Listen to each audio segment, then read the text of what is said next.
कदरदान मेहरबान आपकी बाजी का आपको सलाम फ्रॉम योर मेज़बान। निकी निकी गल लंबी करी जा रहे हो, निकी निकी गल लंबी करी जा रहे हो, बिला वजह क्यों बच्चे जम्मी जा रहे हो। असी कितनी लोड शेडिंग के बिजली बचाइए, असी कितनी लोड शेडिंग के बिजली बचाइए, तुसी जदों भी जावे बिजली काम छिकी जा रहे हो। मर्द उस थाली को ही चाटता है जब उसे पता होता है कि इस थाली में वो अकेला ही खाने वाला है, और ये बात थाली के लिए नहीं थी। मार गई उड़ीक मैनू आ गई तारीख तीनू। बीवी से बनती है जिंदगी जन्नत भी जहन्नम भी, ये शादी अपनी फितरत में न माड़ी है न चंगी है। छोटों को प्यार बड़ों को सलाम, हीरा है मेरा नाम। उम्मीद है मेरे तमाम व्यूवर्स खुशपाश होंगे। आपसे रिक्वेस्ट है वीडियो मुकम्मल देखिएगा, बहुत इंटरेस्टिंग वीडियो है। मूंगफली और आवारगी में ख़राबी ये है कि आदमी एक दफ़ा शुरू कर दे तो समझ में नहीं आता ख़त्म कैसे करे। पप्पू सरदार से, पायलट तुम्हारा वाकिफ़ है? सरदार, हाँ वाकिफ़ है। पप्पू, यार इसको कहना जब समंदर के ऊपर से गुजरे तो जहाज़ की रफ्तार कम करे और खिड़की भी खोले। सरदार, क्यों? पप्पू, मैंने सदके का गोश्त फेंकना है।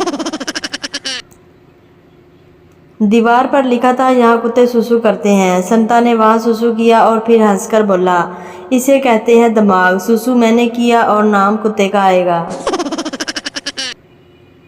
संता, तुम्हें इस औरत ने मारा क्यों? बनता, इसकी सीट के नीचे मेरी पानी की बोतल पड़ी थी, मैंने उसे सिर्फ इतना कहा कि भाभी जी टांगे उठाओ, मुझे अपना पानी निकालना है। गब्बर, अरे ओ सांबा, ये कौन लोग हैं जो पोस्ट पढ़ने के बाद भी लाइक नहीं करते? सांबा सरकार, ये वो लोग हैं जो मिस कॉल मारने के बाद भी बैलेंस चेक करते हैं।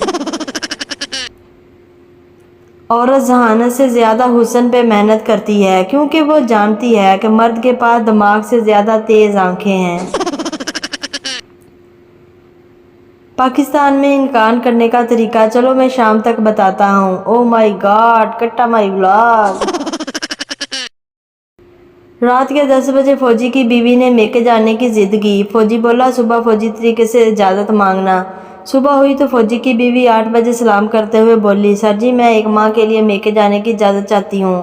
फौजी, ठीक है, लेकिन तुमने अपना चार्ज किसको दिया है? बीवी गुस्से से, रहने दे, मुझे कहीं नहीं जाना।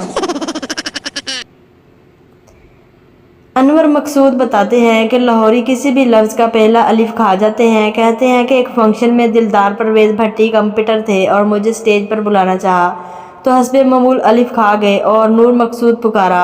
मैंने चुपके से दिलदार परवेज़ भट्टी के कान में कहा कि मेरी तो खैर है, मगर मेरे बाद अल्लन फ़कीर का नंबर है। जलसे में 2 लड़कियां भी जलसे में गईं। वापसी पर एक लड़की बोली, ओह मेरे पैसे चोरी हो गए हैं। दूसरी लड़की, लेकिन तुम तो पैसे बरा में रखती हो, फिर भी चोरी हो गए। लड़की, हाँ ना, मुझे क्या पता था वो पैसे चोरी कर लेगा। पाँव उठाकर चूमती है वो होंठ मेरे, कद में ज़रा छोटी है मोहतरमा। मैं तो फ़ोन को उस दिन स्मार्ट मानूंगा जब मैं चिल्लाऊंगा कौन कहाँ है और फ़ोन आवाज़ लगाएगा, तकिए के नीचे गाना डाउनलोड कर रहा हूँ मालिक। बीवी शौहर से बोली, तुम रस्सी बांधकर मुझे जो करना चाहते हो कर लो। शौहर भी मौका की तलाश में था, उसने अपनी बीवी को बांध दिया और नौकरानी को काम डाल दिया। जब कोई वीडियो पे नहीं आता इतना गुस्सा आता है, दिल तो करता है चप्पल उतार कर आराम से बैठ जाऊं और सोचूं शायद पैकेज नहीं होगा गरीबों का।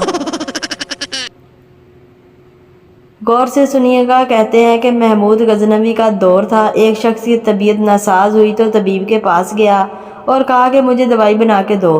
तबीब ने कहा कि दवाई के लिए जो चीज़ें दरकार है सब हैं सिवाय शहद के। तुम अगर शहद कहीं से ला दो तो मैं दवाई तैयार करके देता हूँ। इत्तफाक से मौसम शहद का नहीं था। उस शख्स ने हकीम से एक डिब्बा लिया और चला गया। लोगों के दरवाजे खटखटाने लगा, मगर हर जगह मायूसी हुई। जब मसला हल ना हुआ तो वो महमूद गजनवी के दरबार में हाजिर हुआ। कहते हैं वहाँ अय्याज ने दरवाज़ा खोला और दस्तक देने वाले की रुवादार सुनी। उसने वो छोटी सी डब्बिया दी और कहा कि मुझे इसमें शहद चाहिए। अय्याज ने कहा कि आप तशरीफ़ रखिए, मैं बादशाह से पूछ के बताता हूँ। अय्याज वो डब्बिया लेकर बादशाह के सामने हाजिर हुआ और अर्ज़ की कि बादशाह सलामत, एक साइल को शहद की ज़रूरत है। بادشاہ نے وہ ڈبیا لی اور سائڈ میں رکھ دی۔ ایاز کو کہا کہ 3 کین شہد کے اٹھا کے اس کو دے دیے جائیں۔ ایاز نے کہا حضور اس کو تو تھوڑی سی چاہیے، آپ 3 کین کیوں دے رہے ہیں؟ بادشاہ نے ایاز سے کہا ایاز وہ مزدور آدمی ہے، اس نے اپنی حیثیت کے مطابق مانگا ہے، ہم بادشاہ ہیں، ہم اپنی حیثیت کے مطابق دیں گے۔ مولانا رومی فرماتے ہیں آپ اللہ پاک سے اپنی حیثیت کے مطابق مانگیں، وہ اپنی شان کے مطابق عطا کرے گا، شرط یہ ہے کہ مانگے تو صحیح۔ اگر کہانی پوری پڑھ لی اور سن لی ہے تو ایک بار درود شریف پڑھ کر لائک بھی کر دیں۔ ایک آدمی کی شادی ہوئی اور شادی کے مہینے بعد وہ غیر ملک نوکری پر چلا گیا۔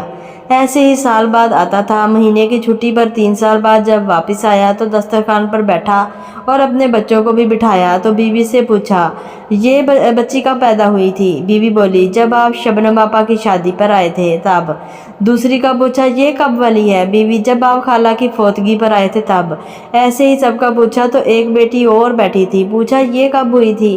بیوی نے معصومانہ کہا کھا تو نہیں رہی ہے، آپ کو کچھ کہہ رہی ہے کیا؟ اللہ بچائے ان حسینوں سے، لیکن ان حسینوں کو کون بچائے ہم جیسے کمینوں سے۔ تاج محل کو ایک شاہکار بتایا جاتا ہے، اس کی وجہ سے یہ ہے کہ بادشاہ نے بیوی کے مرنے کے بعد بنوایا تھا، اگر زندگی میں بنواتا تو 100 طرح کے عیب نکالے جاتے اور ریجیکٹ کر دیا جاتا۔ ایک دن ایک لڑکا اپنی گرل فرینڈ کے ساتھ کافی شاپ پر گیا۔ گرل فرینڈ نے ہنستے ہوئے پوچھا تم ہمیشہ اتنے سنجیدہ کیوں رہتے ہو؟ لڑکا بولا کیونکہ میں ہر لمحے تمہارے لیے دل کی دھڑکنیں گنتا رہتا ہوں۔ بیوی شوہر کو چھیڑتے ہوئے بتاؤ نا مجھ میں کیا خاص بات ہے؟ شوہر تم وہ واحد عورت ہو جو میک اپ کے بعد بھی پہچانی جاتی ہو۔ وینا ملک نے اعلان کیا ہے میں اپنی بیٹی کی شادی اس سے کروں گی جو مجھ سے بڑا بغیرت ہوگا۔ واہ دوست تیری تو لاٹری لگ گئی۔ پرنسپل اپنے بچے کو تمیز سکھاؤ۔ پیرنٹس کیا ہوا سر؟ پرنسپل کل اس نے اپلیکیشن کے سیکس والے کالم میں لکھا کبھی موقع ہی نہیں ملا۔ میرا دل جس دل پہ فدا ہے وہ شادی شدہ ہے تو بچوں کا ابو ہے۔ قدردان مہربانی ادھر کرو دھیان کتے کے بعد کے سارے ویڈیو کو لائک کرو تو چینل میں کرو سبسکرائب کرو۔ جی تو دوستو آج کی ویڈیو آپ لوگوں کو کیسی لگی؟ امید ہے ویڈیو پسند آئی ہوگی اور ہنس بھی رہے ہوں گے، لیکن ویڈیو کو لائک نہیں کریں گے، لیکن میں پھر بھی بولوں گی ویڈیو کو لائک کریں، چینل پر نئے ہیں چینل کو سبسکرائب کرنا مت بھولیے گا۔ چلو ملتے ہیں نیکسٹ ویڈیو میں۔